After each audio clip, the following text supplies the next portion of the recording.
Hello friends,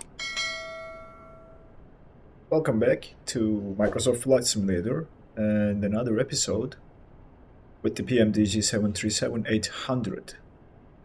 Although this episode is not going to be about the aircraft, but it is going to be about a virtual first officer solution that maybe you have heard about or maybe you haven't. I stumbled upon this add-on when I was looking for a virtual first officer. We all know there's a mainstream app that we all can, I believe, name FS2 Crew, but this is not about that. This is something completely different that I stumbled upon, and I think it's an excellent virtual co-pilot add-on. We will discuss that, and our main focus in this video will be the add-on, its functionalities, and how we can use it to control our aircraft and reduce our workload a little bit. I interestingly enough started researching something like this for using in online networks like IVAO or VATSIM, because the workload at landing with such a complex aircraft like this 737 or the Phoenix A320 fly-by-wire becomes a little bit challenging if you are a single pilot, because you have to respond to the radios, change frequencies, talk to the controller, and configure your aircraft for landing. Same for departure. After departure, you are requested to change frequencies, climb to a different flight level, altitude, whatever, heading given for certain things, and it becomes so busy that oftentimes I find myself challenged and hard to keep up with the controller requests and also flying the aircraft and operating safely. So that's why I started doing some research and stumbled upon this. We will discuss what this is, and I think this is superior to the mainstream app that everybody else knows. I have the FS2 Crew for CRJ, the Aerosoft CRJ, and my honest opinion about it, I'm not impressed. I try to use voice recognition as much as I possibly can, and the voice recognition in FS2 Crew is not great. That is why I don't have the additional aircraft.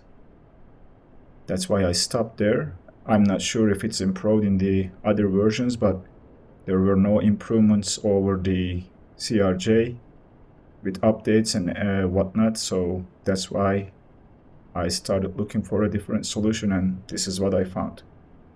I guess this is enough talking.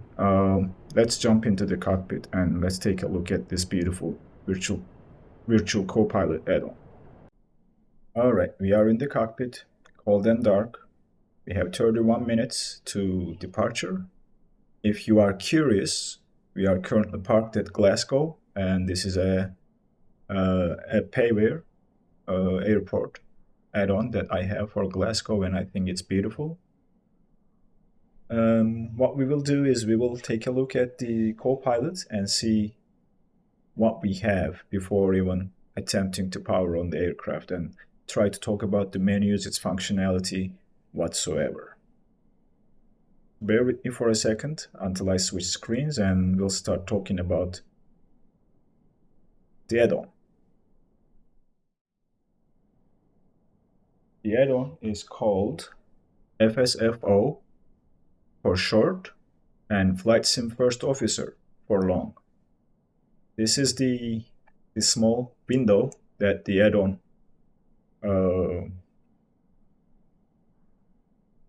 has. It has a very little window.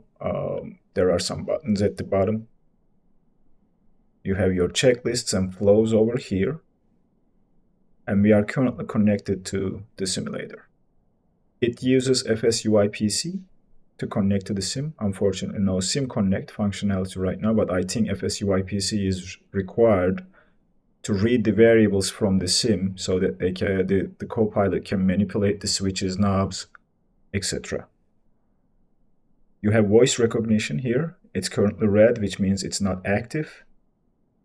You can pause, and there are some panels that you can use here, like the flight planning panel, which brings your performance data you have to enter for this aircraft so that the co-pilot can set the correct flaps, can read the V speeds, and then whether you are departing with a SID or not. I think this will change the way your departure briefing is compiled. And then whether you are going to derate the engines, this is also for departure briefing. Next to that is our checklists. As you see, we have some checklists that we need to go through. We haven't started any flows yet, but the white text is what the co-pilot will do for us, and the purple one is what the captain is responsible for. This can be changed. This is based off of realistic crew operations. It's an option in the settings. If you change it to no, the co-pilot is able to set up the aircraft from scratch, including loading your flight plan if you downloaded it, like you would via the flight plan request. I know you know what I'm talking about. Next one is your flight plan information that summarizes your crucial information so that you don't have to open a window from SimBrief to enter this into your FMC, such as your passenger count, your cargo, your zero fuel weight, your fuel, your reserves, your flight level, cruise flight level, cost index, flight number, winds, etc., etc. Our flight number doesn't match right now. We are in a Ryanair aircraft, and that's a different flight number that I used before. I forgot to change it. It also gives you your routing, your SID, your waypoints, airways, and then your star, and also gives you the runway information and the scheduled flight time, which is pretty handy if you want to minimize the number of windows that are open on a different screen or on your computer that you have to switch between to gather the information to program your aircraft. So which is very handy for me. Last option we have here is couple services that are built into Flight Sim First Officer, or FSFO. I will refer to it as FSFO going forward. You can add some flight services, announce a departure and arrival delay. If you are holding, you can make an announcement. This kind of works like a passenger simulation, and its developer Matthew is working on making this a full-blown passenger simulation along with a co-pilot, which is great. You can also request coffee to the cockpit from the flight attendants if you are thirsty or your pilots are thirsty. You can also approach ground services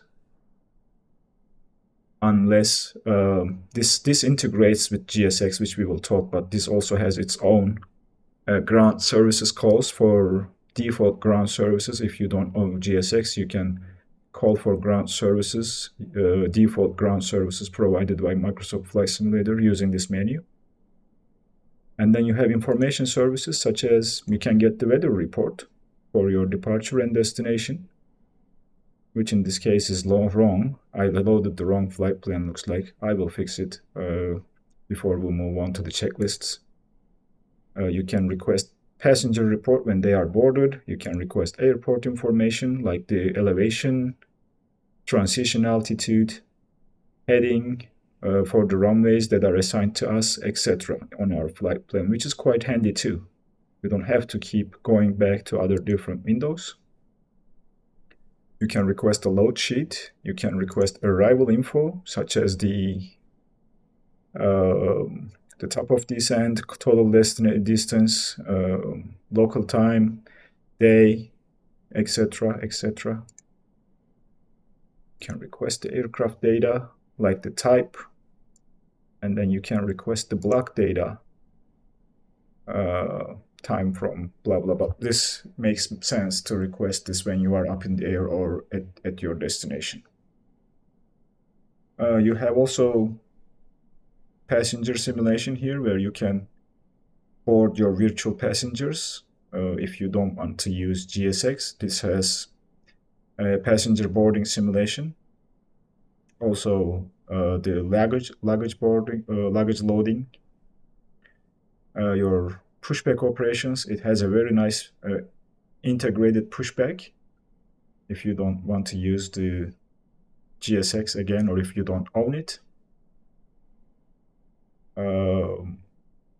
Seatbelt signs, and then the last one is switching between pushback and simulation control options.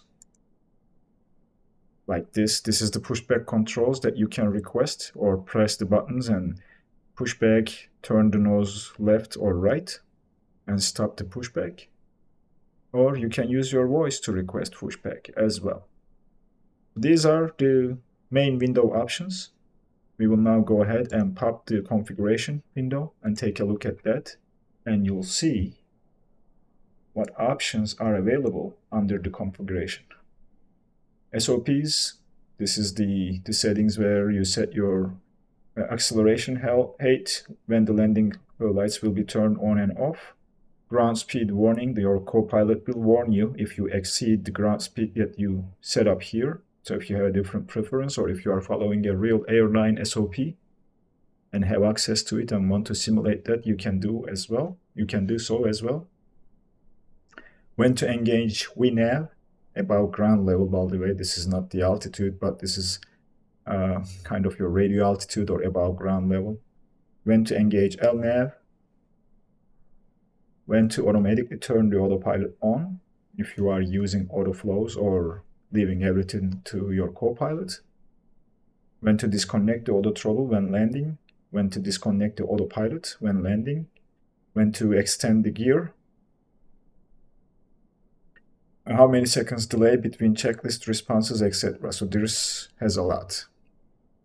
This one over here, realistic crew ops, when you select this yes, pilot and co-pilot shares the workload. When you select this no, co-pilot does a lot more than the pilot.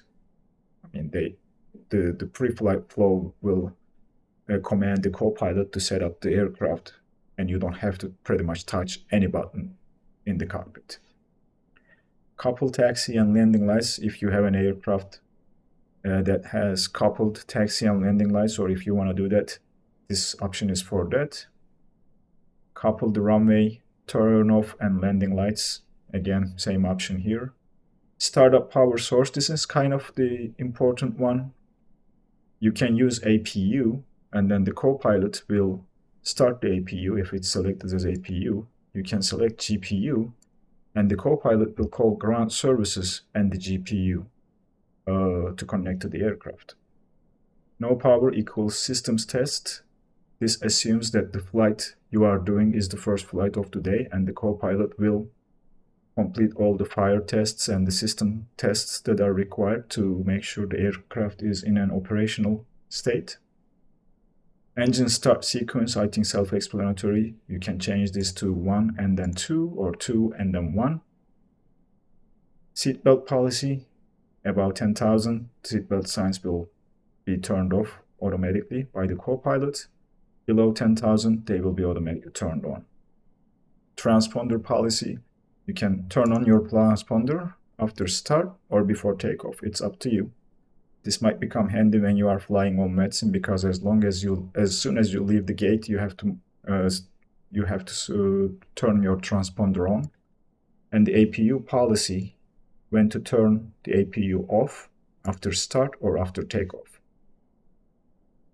These are the options. There are also some advanced options.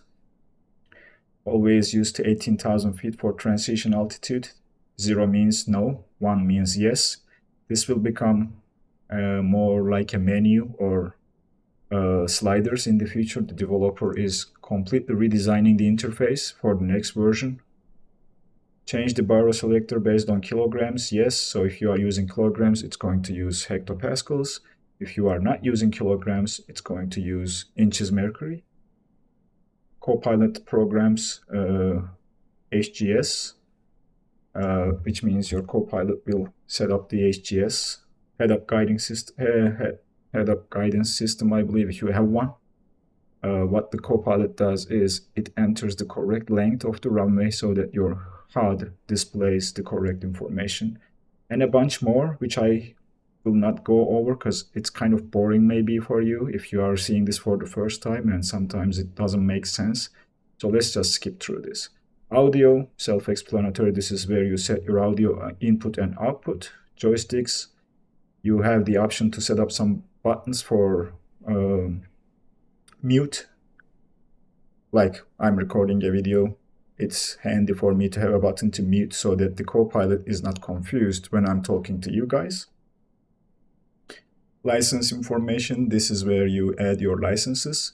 The base version of the software is free, but if you want to use it for some custom or payware aircraft like the PMDG, CRJ, Just Flight 146, Phoenix A320, even the Inabuilds A310, they are additional packages like the FS2 crew that you need to pay for. SimBrief, you enter your SimBrief information here and then it will download your SimBrief flight plan. Update nav data is for the app to scan your sceneries and update its data so that it knows where you are and gathers some information from the BGL files that's in your simulator.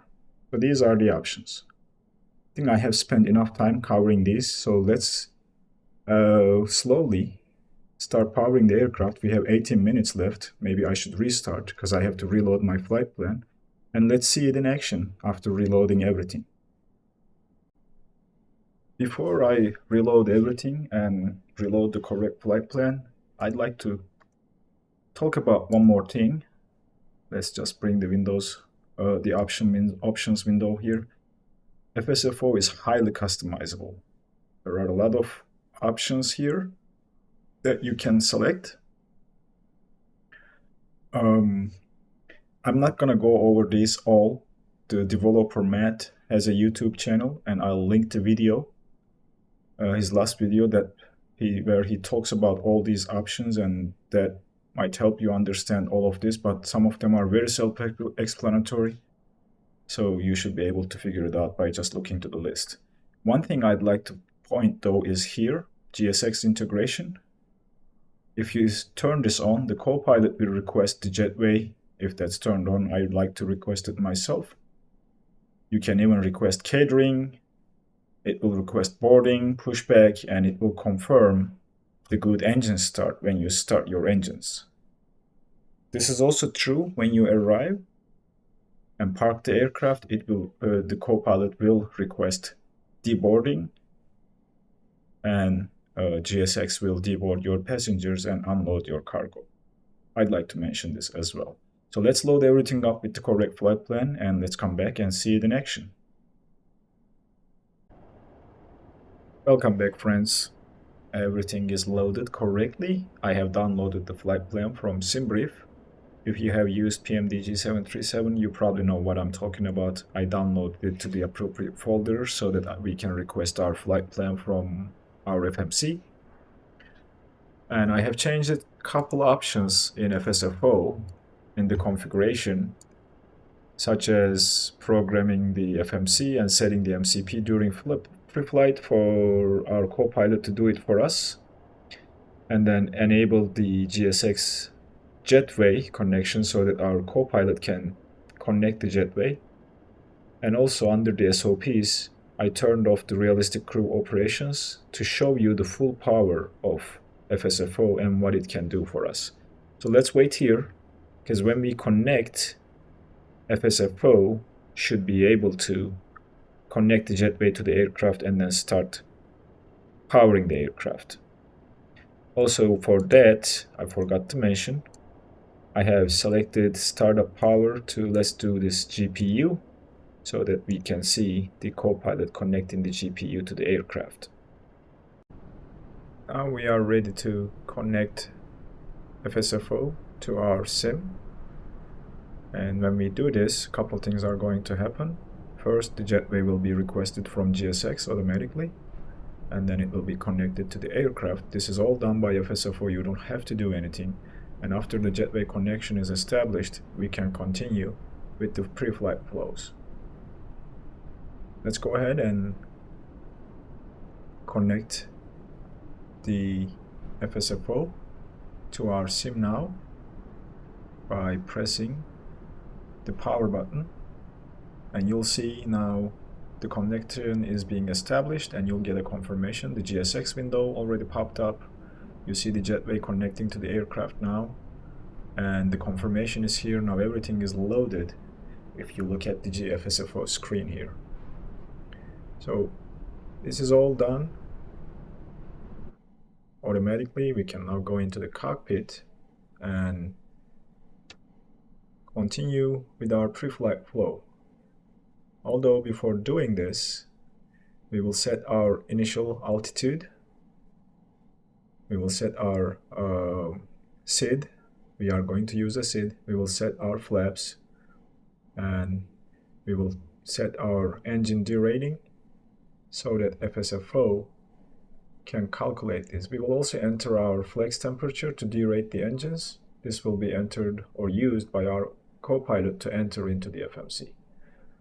When all this is done, we can request our pre-flight flow, and we will be ready to call our co-pilot into the cockpit.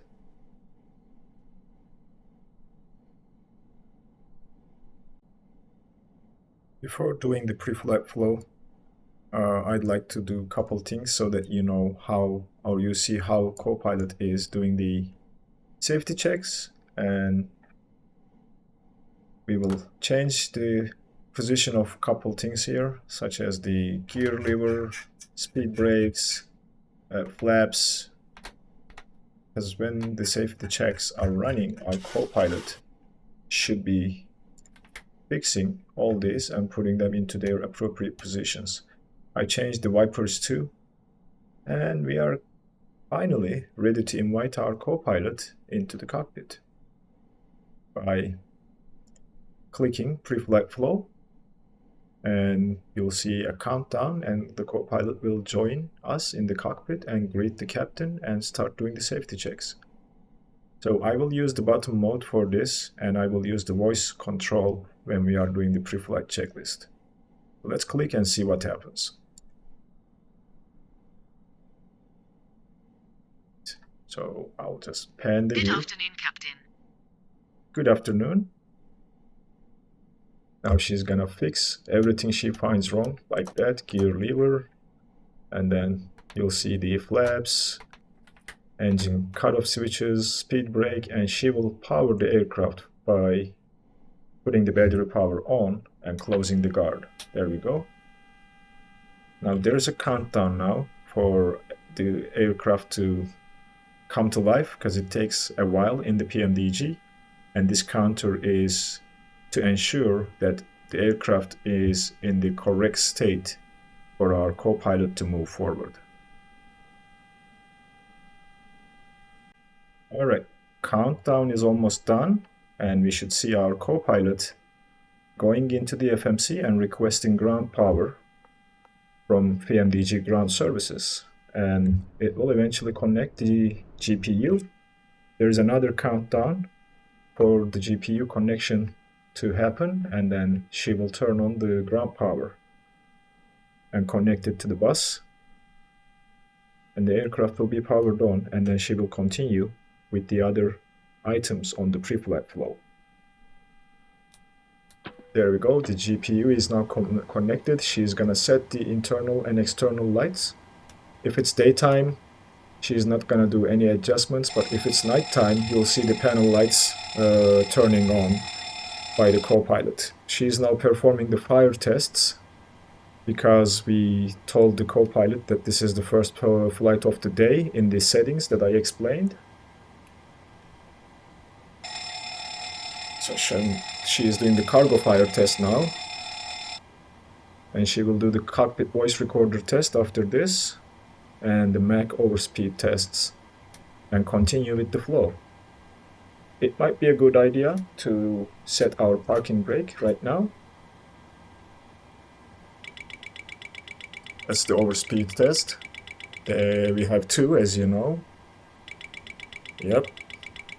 And she'll do the lights test now to make sure all the cockpit lights are functioning as they should. There we go. Everything is lit and we are seeing all the lights.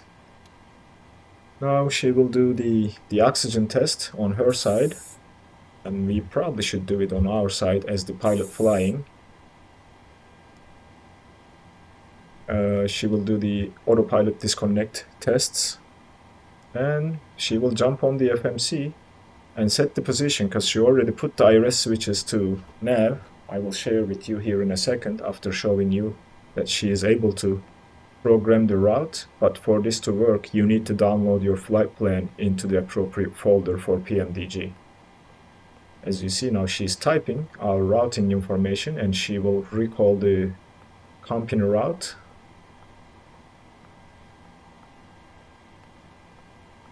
She is typing in our flight number and she is going to request the flight plan.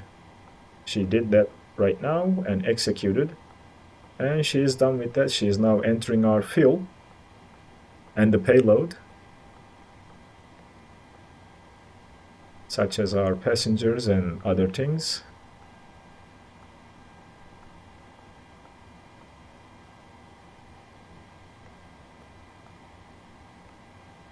She is now going through the legs page, and now she's going for a walk around. What is left for us to do here is to go into the FMC and select our departure and arrival. To do that, we can use the dispatch compiled from our SimBrief flight plan to select our departure and arrival. Our departure is from runway 23, so that's now selected, and we are departing via Norbo 1 Hotel departure, which is this guy over here. That's done. And we will select our arrival too, or you may want to select it when you are ready to do your approach. If you are flying online or using ATC, that might change your arrival. So I'd like to stop here. Personal preference, you can go ahead and select your arrival too, but that's what was required from us, and we need to get the weather and IFR clearance as you see over here in magenta. So the co-pilot route is doing the walk around. We can cut this short by holding Control and Alt, and she will come back and continue with the rest of the calculations and fill out our performance page. Let's go ahead and do that. I'm holding Control Alt. She will come back. Is good. Yep. And now we should see our cabin chief asking if we are ready to board the passengers.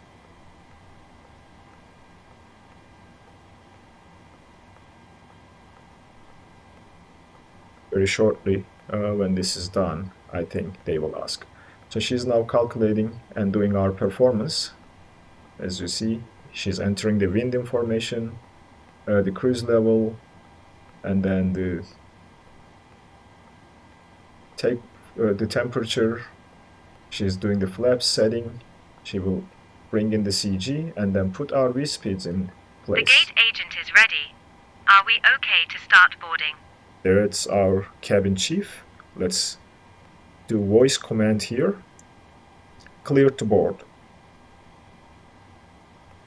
And now they are going to request boarding from GSX.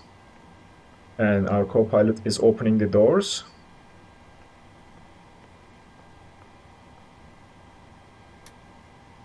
And one thing I need to check here is to make sure we don't have stairs for boarding. PAX entry, jetway, let's change that.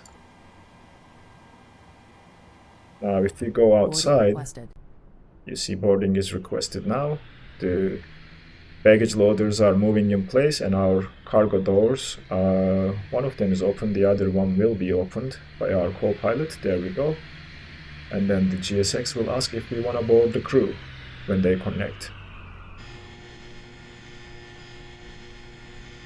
Do you want to board crew? No, we don't. And then the passenger boarding will start. Passengers boarding started. You will see the passengers walking I wish it was glass jetway. It would make it more visible, but due to some issues with GSX, you will see some heels and feet when the passengers are boarding the aircraft. There you go. First passenger is coming.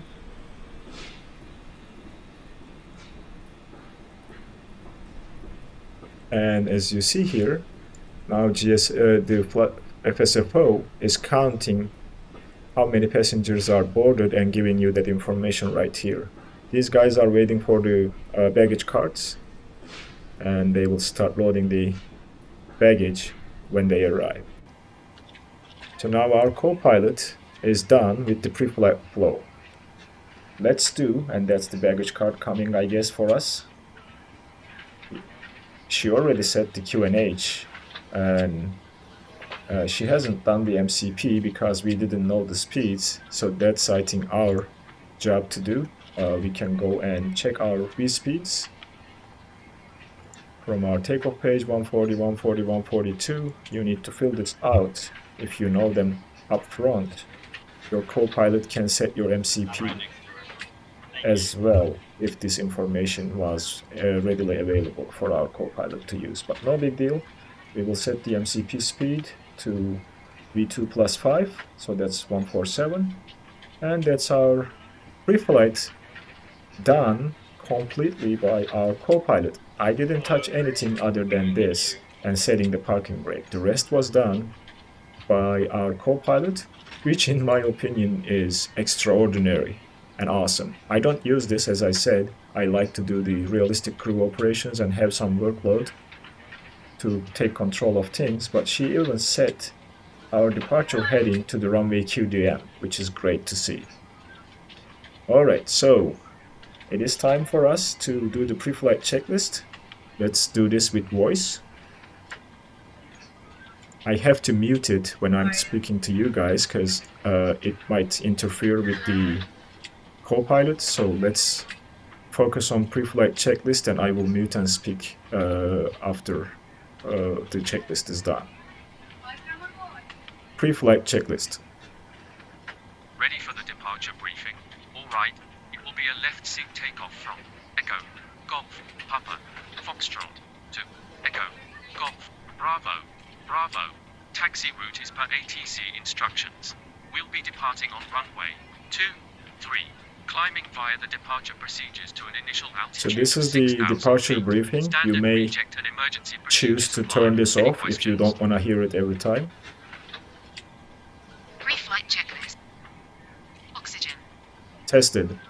Navigation. Transfer and display switches. Normal and auto. Window heat. On. Pressurization mode selector.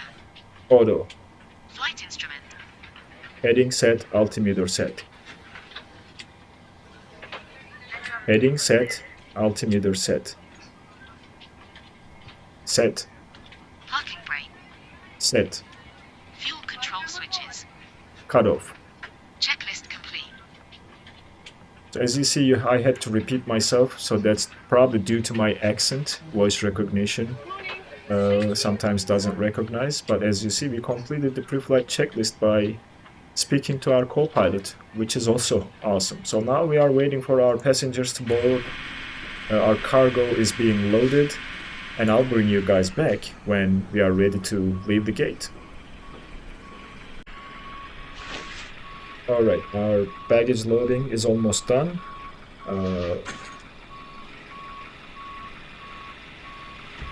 So the GSX or FSFO will disconnect the jetway when we are ready to leave the gate. I'm not sure what that baggage cart is doing, running through the engines, and the other guy, poor guy, had some issues, or he's not alive anymore, but this is an issue with GSX not able to recognize the environment and drive appropriately or move the vehicles appropriately. But our boarding is complete now.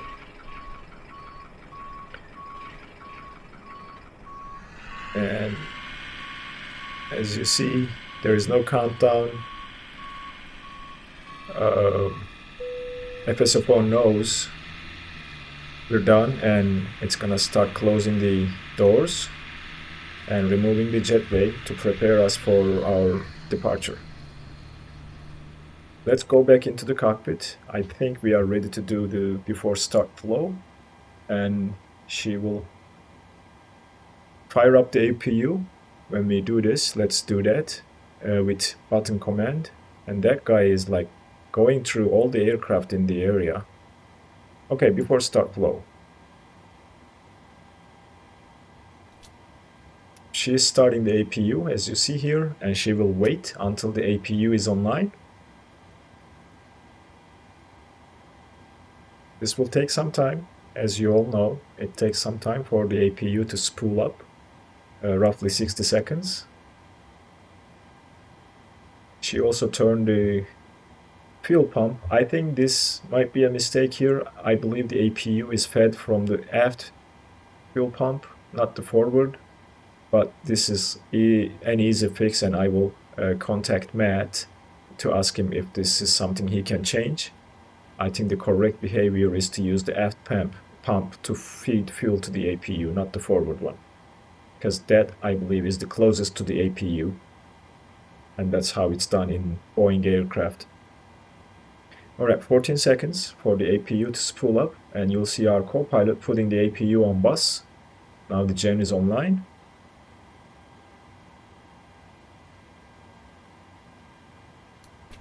There we go, APU is on the bus. She is gonna now disconnect. She will disconnect the GPU. She is just setting the fuel pumps on, hydraulic pumps on, and she is organizing the packs and recirculation valve. And she is gonna lock the cockpit door, and she will release the ground power, as you see here. And the chocks will be removed after the ground power is disconnected.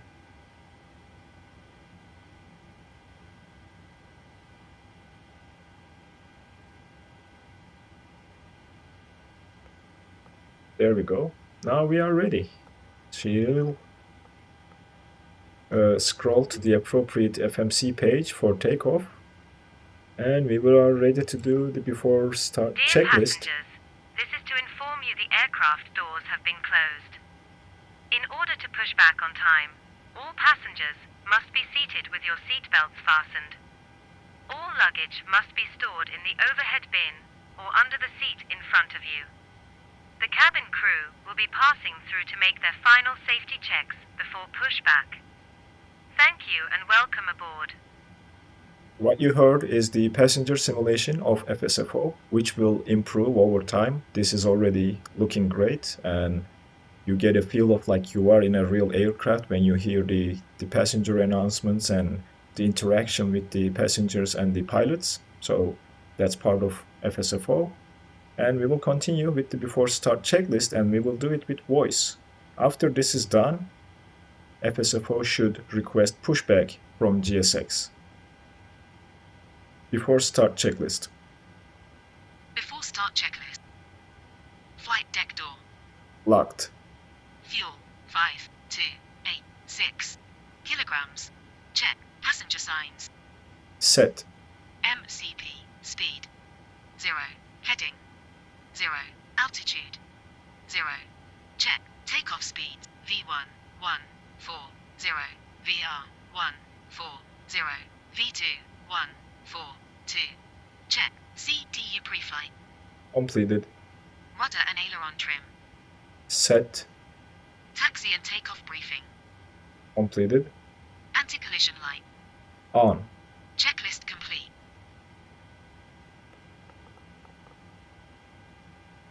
So now she's closing all the doors, and what we didn't do, even if I said done, is set the trim, Flight 85. So that's our Hello, trim Captain. wheel. We are ready for pushback. And as you see, the pushback is already requested from GSX. In the meantime, I hope we can set our trim wheel to 585.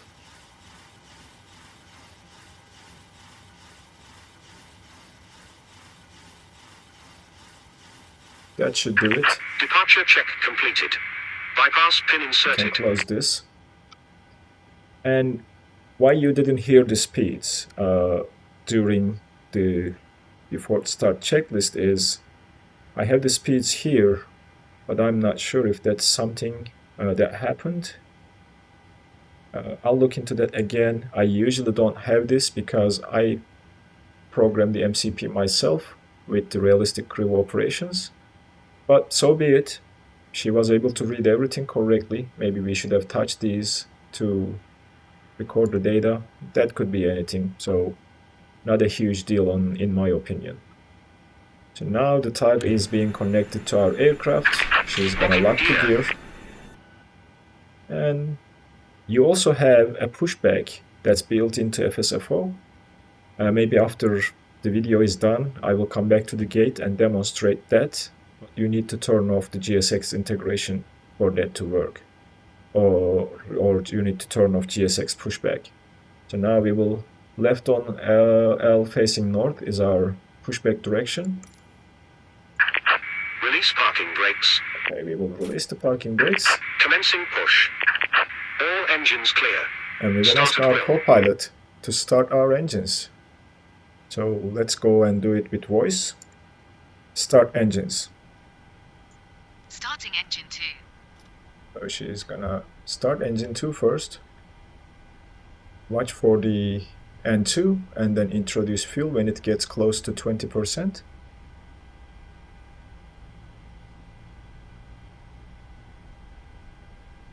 There we go. Fuel is now in. And we have light off.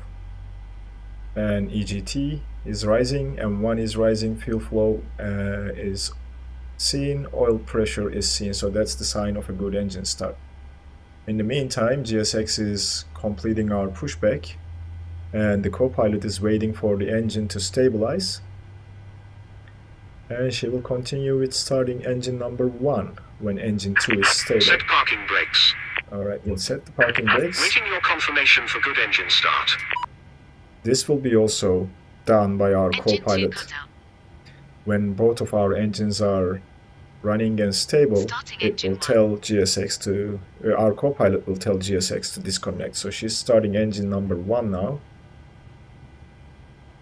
Again, at 20%, we will see the cutoff switch moving to run, I believe, is the text, or idle. There is 20%, there is fuel coming in. We have light off, fuel flow, oil pressure, and N1 rotation. So that's the sign of a good engine start. So the co-pilot will now wait for the engine to stabilize and the engine cut out, and then she will be talking to GSX to disconnect the tug. We should have started our clock. I always forget about this when leaving the gate, starting the pushback to record the off blocks time, but Engine that's 1 fine. cut out. There is engine 1 stabilizing, and you will hear GSX receiving the confirmation of good engine start after the engines are stable.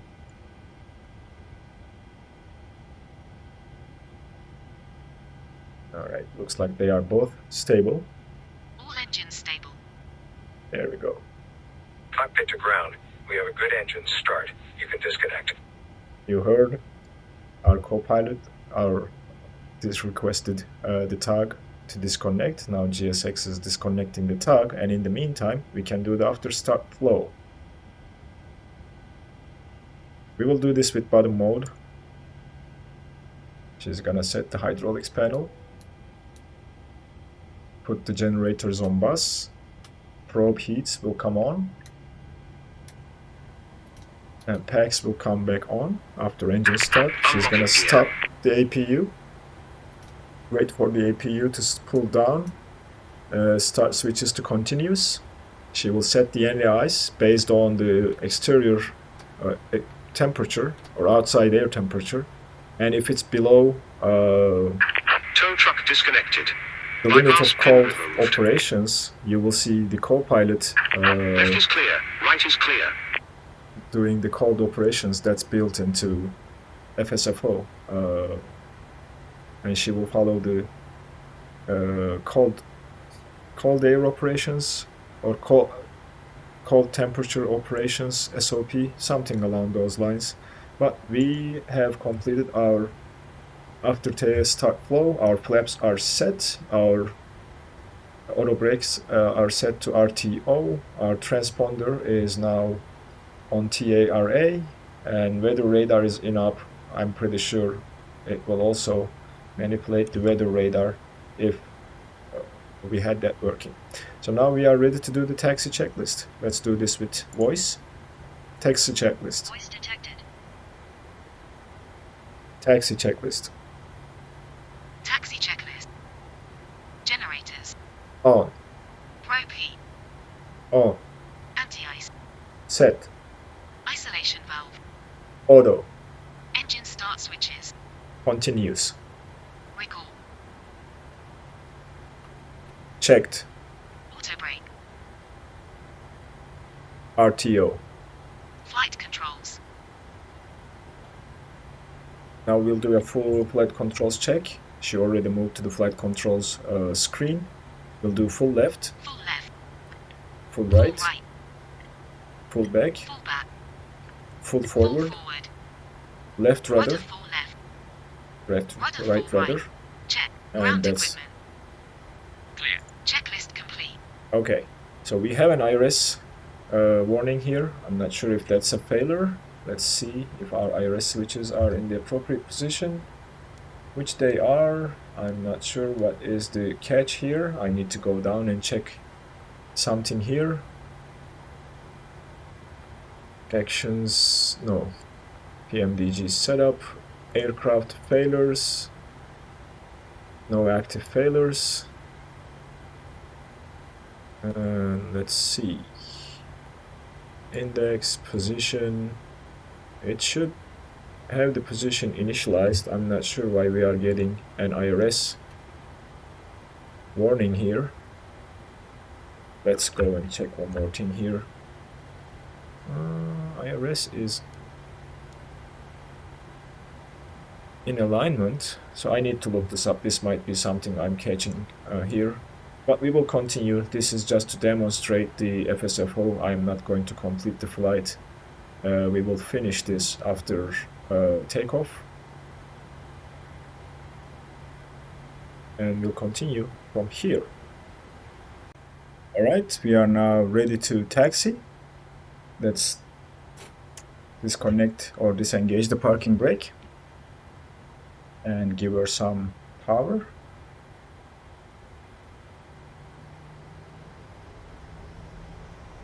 And we should be on our way very shortly. You will now see our co-pilot doing a welcome speech to our passengers. We'll take this next right to get to runway 23.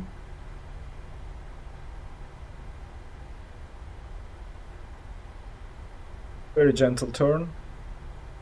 I love how PMDG 737s taxi on the ground. They are very easy to control and very satisfying to taxi.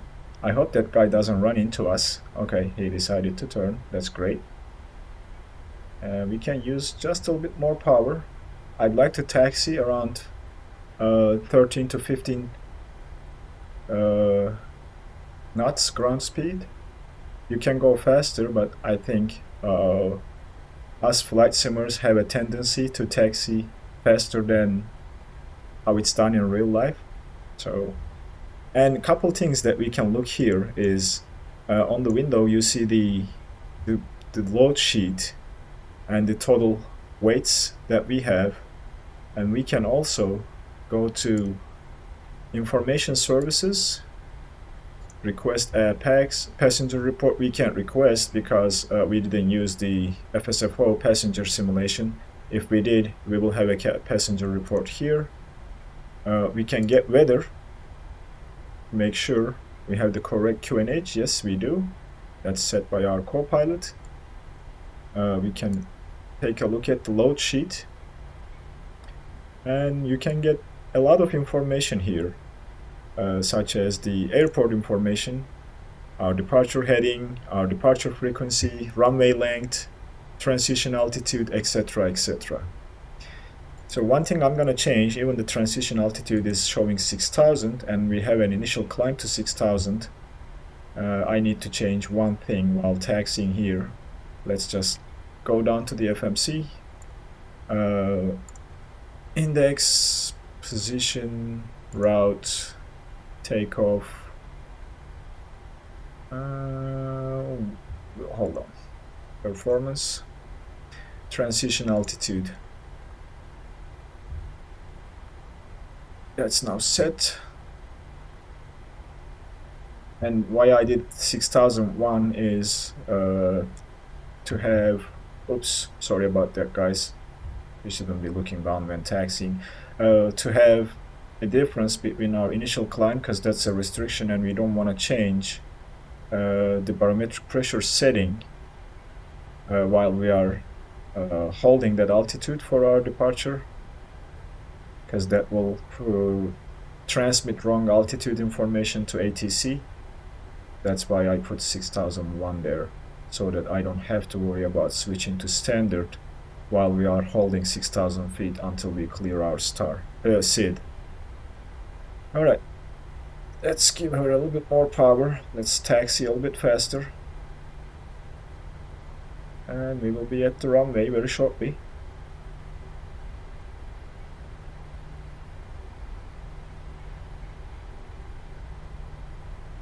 From the cockpit, this is your first officer. We There just you wanted go. to take a moment to welcome you aboard and thank you for flying with us today. Our taxi to the runway should be pretty uneventful and we're anticipating an on-time departure. Just sit back and relax and we'll have you in the air shortly. That was our co-pilot welcoming our passengers. And now we will do our takeoff roll, and our co-pilot should help us to configure the aircraft when we are up in the air, so that we can focus on flying the aircraft. I'm gonna drop the range a little bit just to see a little bit better for our departure, maybe 5 miles for now, and then I will increase that when we are up in the air. Alright, that's enough speed for taxi, 16-17 miles, or not miles, knots, and we should slow down when making that turn. And we will continue with before takeoff checklist, and I will do it with voice. And you'll see our co-pilot turning on the landing lights and everything else. Sure, and turn the taxi lights on during the taxi checklist. That's what she does when you request the taxi checklist. But we are coming to the hold short. Let's do the before takeoff checklist. Before takeoff checklist. Before takeoff checklist. Flaps. Set. Stabilization trim. Set. Checklist complete. Now she's gonna Flight set the attendants lights. approaching runway 23. And what you are hearing is the runway awareness and advisory system that's also built into FSFO, telling you which runway you are approaching to verify that you are on the correct runway. So when we turn again, you will see RAS telling us that we are on runway 23.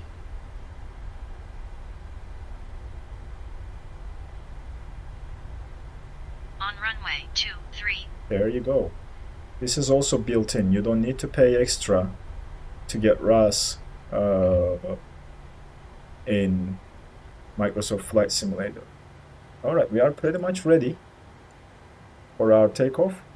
I will just communicate with our co-pilot only and do not speak, just not to confuse her during the takeoff roll, and I will mute the voice interaction and come back to you when we are up in the air. So what we will do is we will increase the throttles to 40% and we will ask our co-pilot to set the takeoff thrust.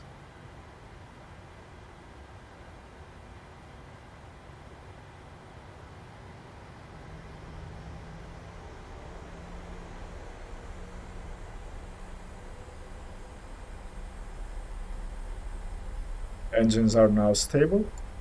Takeoff power. Thrust set.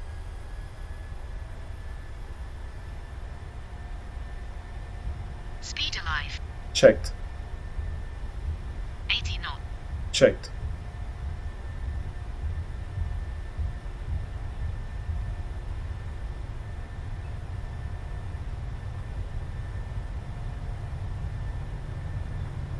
Retain. V2. All right. Positive rate. Gear up. Gear up.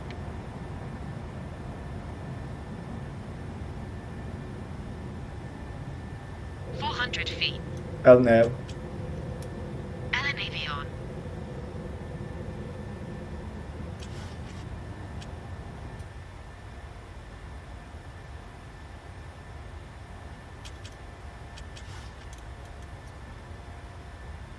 Acceleration altitude. VNAV. VNAV on. Set speed 210.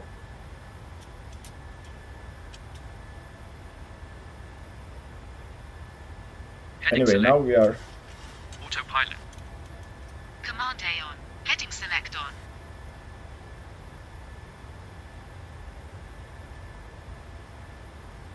LNAV. LNAV on. Flaps 1. I Flaps muted one. for you guys to see. Our pilot will request the flaps according to our speed. And then Flaps up. now flaps up, as you see. Now we should see everything cleaned up, and you can Flaps call up. for after takeoff checklist. So I was trying to mute, and that's when the co-pilot and the virtual pilot started interacting. I wish I had it done that and show you how to do, but I felt the need to speak, and that's why I had to do that. All right, let's go ahead and do the after takeoff checklist. After takeoff checklist. After takeoff checklist. Engine bleed. On. Pack. Auto. Landing gear. Up. Flaps. Up. Checklist complete.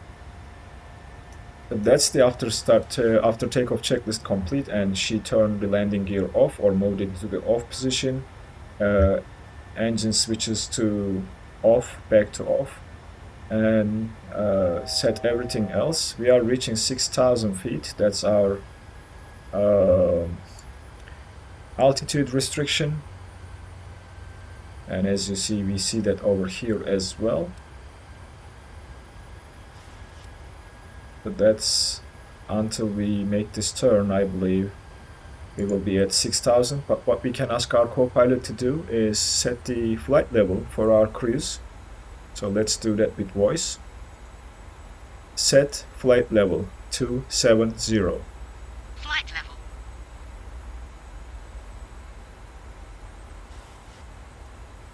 As you see, she now set the flight level. And we are ready to execute the climb after we clear this restriction of 6,000 or 5,000 or above.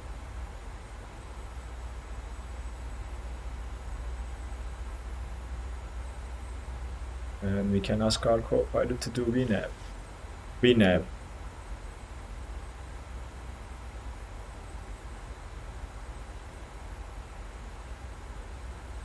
We are already on VNAV.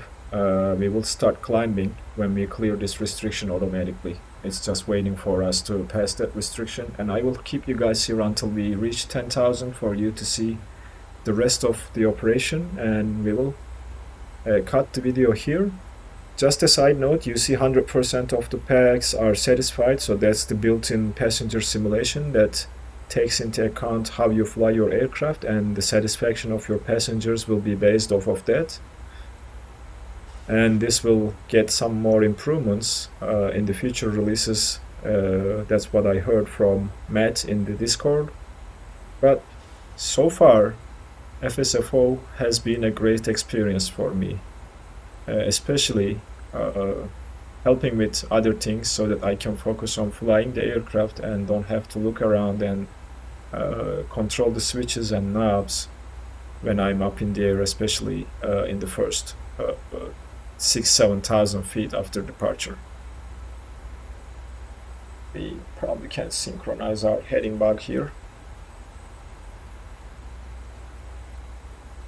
It's a practice I'm trying to get used to. And that's the last waypoint with the 6,000 restriction, and the aircraft should start climbing after that. What a beautiful view we have here, departing from Glasgow.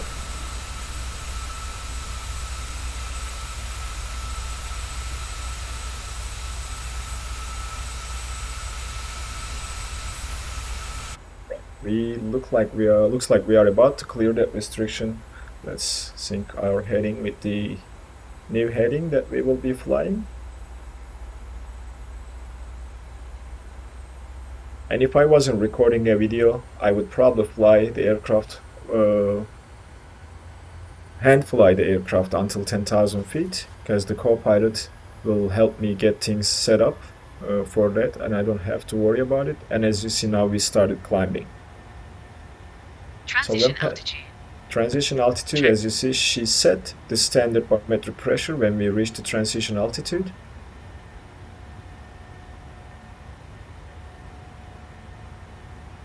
And reaching 10,000, she will turn off all the external lights, and she will turn off the passenger signs to relieve our passengers at 10,000. That's an option that you can select. I selected to turn off the passenger signs at 10,000 feet, and that's what our co-pilot is going to do.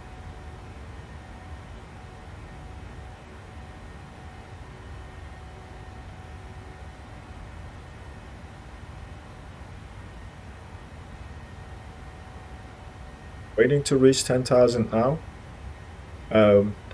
Couple things to note here. Our co-pilot can even set the radios. Let's pass 10,000 feet and I will show that to you. And that will be the final thing that I will cover here. And what I will do is I will go back to the gate and demonstrate the built-in pushback function of FSFO. If you choose not to use GSX, or if you don't own GSX, that's also a great addition to FSFO to have pushback. Reaching 10,000 here, and you'll see the lights turning off when we pass 10,000. Passing 10,000 feet. There you go. And she also will turn off the seatbelt signs, I believe. And that's it. So the frequencies, they do come. Let me see here. From here, I believe. The captain has turned off the seatbelt sign. You're free to get up and use the lavatories. However, we ask that you do not form a line at the front of the aircraft.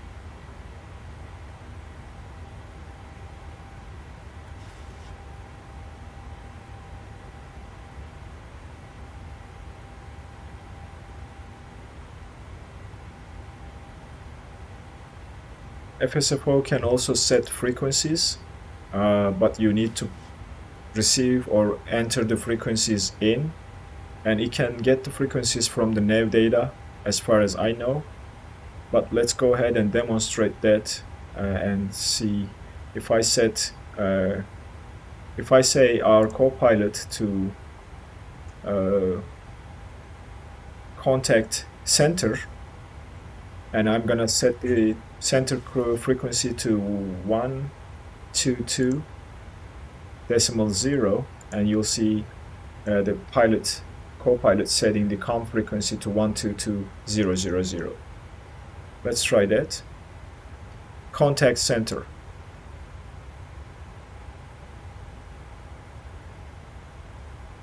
Maybe I didn't select the option to set the radios.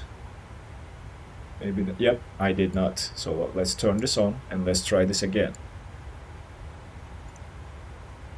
Contact center. Set. As you see, she tuned to 122.0. This could be very useful when you are flying on wet sim to switch frequencies and your co-pilot is able to do that when you are focusing on flying the aircraft. Anyway guys, I hope you guys enjoyed this demonstration of FSFO. I think, in my opinion, it's a great add-on to simulate a virtual co-pilot in the cockpit and help you with your workload. And I have been enjoying it since I received my licenses from Matt. And if you want to check out, the link to the website will be in the description field of this video. So let me return back to the gate and demonstrate the built-in pushback. That will be the last part of this video. Alright friends, we are ready for pushback. This is just to demonstrate the pushback portion of FSFO that's built into FSFO. You can use button control, use these buttons to request pushback and then push the aircraft back and turn the nose left or right and stop the pushback, or you can use your voice. I will demonstrate it with voice control, and that will be the final part of this video. Ground from cockpit. Go ahead. We are ready for pushback. Connecting tug. I'll let you know when the pin's inserted. Now if you're not using GSX, it will connect the default MSFS tag. If you are using GSX, sometimes this tag disappears. Happened to me a couple times. That's a GSX issue. It has nothing to do with FSFO, but be mindful of that you might be pushing back with an invisible tag at times. Sometimes it happens.